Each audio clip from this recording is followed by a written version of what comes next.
This is the news at 10, live from Channels Television. Reporting tonight, Amarachi Ubani.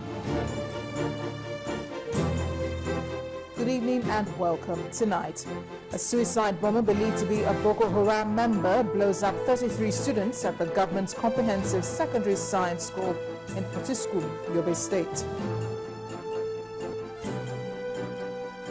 Northern governors agree to support presidency, ask federal government to declare total war on Boko Haram. More protests over distribution of voter cards in Lagos. Many complain of disenfranchisement. And government and rebel forces have clashed in 3 states in South Sudan, just as leaders agree on unconditional end to fighting. On business news, foreign investors remain active in Nigerian stock market. Indicators continue to drop. And on sports news tonight, Confederation of African Football prepares to meet in Cairo tomorrow for possible sanctions on Morocco and a new host for the 2015 AFCON.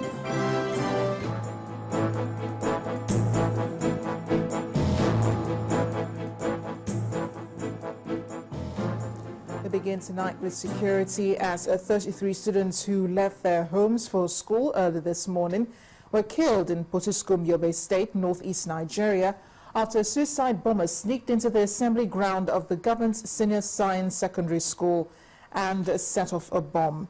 Today's attack comes a week after a suicide bomber blew himself up and some Muslim faithful who were on the procession in commemoration of Ashura Day, also in Potiskum. The State Commissioner for Education, Mohammed Laming, told Channels Television the 33 students were killed in the blast, while 67 others sustained injuries. According to him, of the 67 wounded, 41 have been referred to the 2 teaching hospitals in Nguru and Azare in Yobe and Bauchi states. The commissioner also announced that all schools in Potiskum have been shut down, pending the improvement of the security situation in the commercial city. In the meantime, the Yobe State Police Commissioner has been on patrol of the city since the attack. The streets of Potiskum in Yobe State, northern Nigeria, deserted after the attack on a school. The heavy presence of security personnel is not enough to restore the confidence of the fleeing people. This is coming a week after a deadly attack on Potiskum, which left many dead. This is happening just after less than 10 days when another of this type of tragedy happened, where so many innocent people lost their lives. So we very, very saddened and disturbed at what happened, especially when you consider the victims are small, young children going for assembly. I know the residents of the town received this, they took it very hard, and they even not allowing security agents to go to the area. It is really a painful occurrence, but with patience, things will improve. It is a duty to cooperate with the security agencies in order to terminate this sad event that is ravaging us. The visit by the Yobe State Commissioner of Police to the 2 emirs in the state is for one purpose: to seek their cooperation in the maintenance of law and order. All the security men are red at alert, the JTF, the police, and they are going around patrolling the town.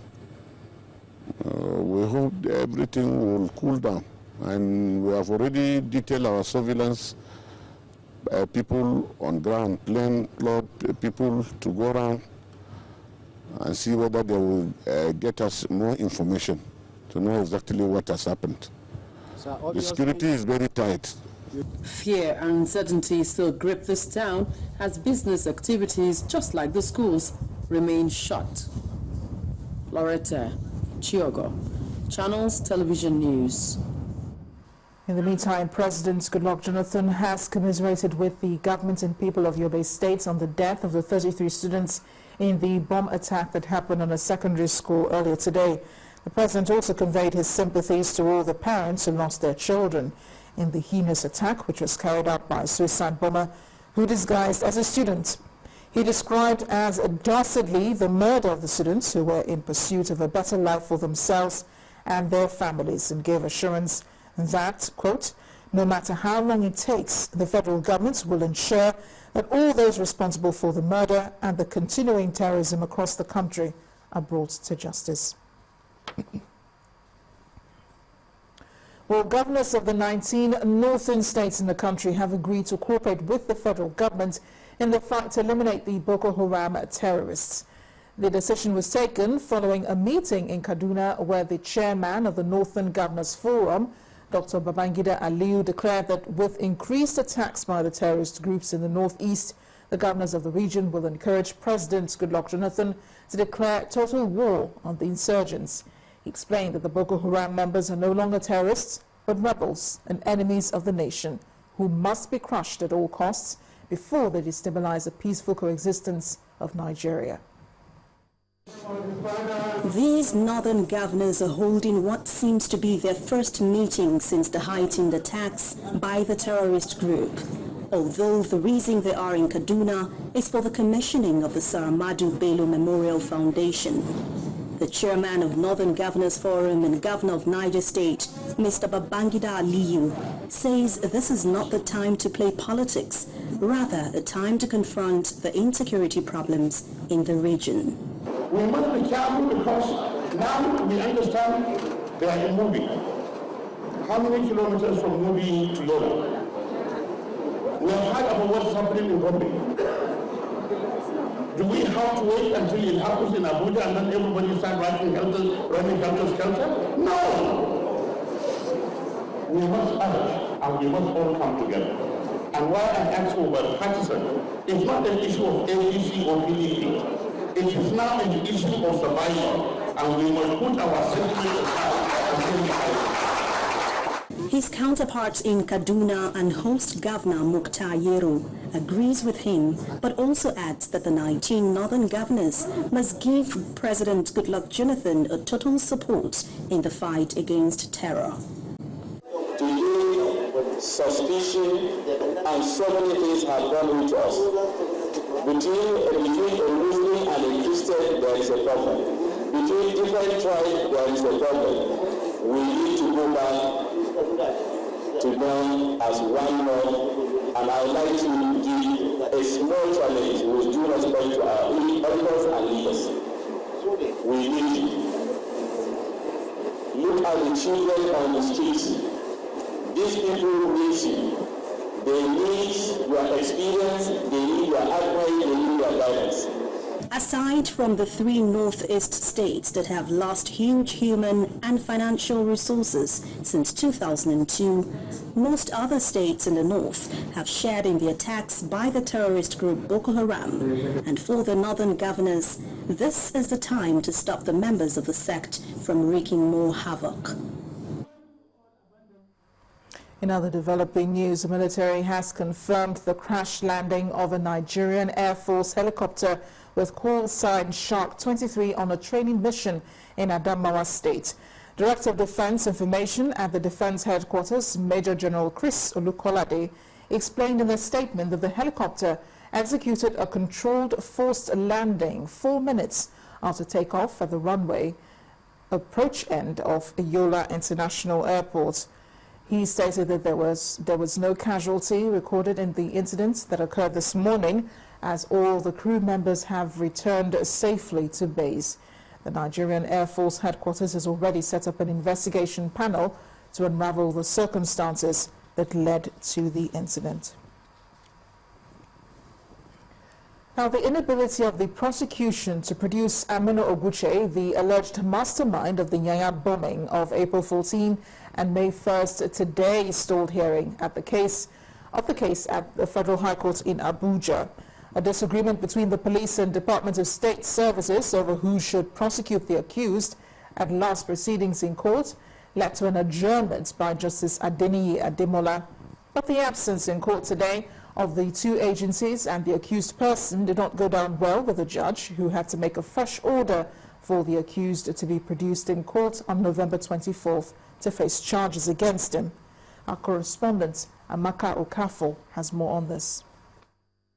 Following the absence of the accused, Aminu Guche, and the prosecution, lawyer to the accused sought the leave of the court by way of motion expurgatory under the Fundamental Human Rights Enforcement Rule to apply for bail for his client.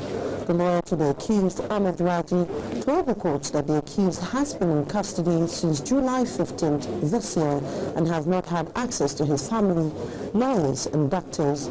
He also asked for an interim order restraining the security agencies from arresting or detaining the accused person if he is granted bail, or in the alternative, produce him in court to answer charges against him.